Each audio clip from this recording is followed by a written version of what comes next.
Vice President Pence vowing to keep America's economy growing. He gave a speech today at the Detroit Economic Club. He and President Trump challenging those who say the U.S. is headed into a recession. 7 Action News reporter Brian Abel has Vice President Pence's message to critics. Vice President Pence's speech today sounded like a campaign speech to the roughly 300 people inside Motor City Casino, where he said that Trump administration policies on the economy are working. President Donald Trump delivered, and the American economy is booming. Vice President Mike Pence today to the Detroit Economic Club after having to reschedule the speech in the wake of back-to-back mass shootings.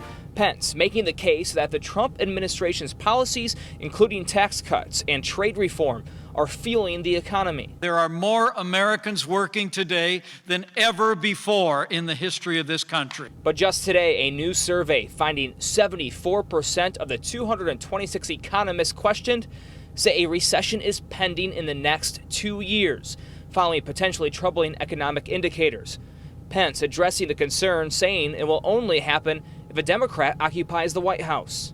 You know, despite the irresponsible rhetoric of many in the mainstream media, the American economy is strong. I honestly believe if any one of the Democrats on that debate stage wins the presidency, the gains of the last 2.5 years would be wiped out. The stock market would tank.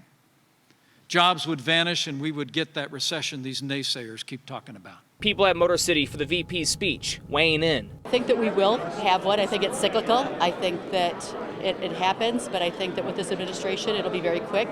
You know, we have a lot of issues with China. We have a lot of issues with other international partners. We don't want to talk ourselves into a recession when all the facts are pointing to the fact that we've got a very, very strong economy.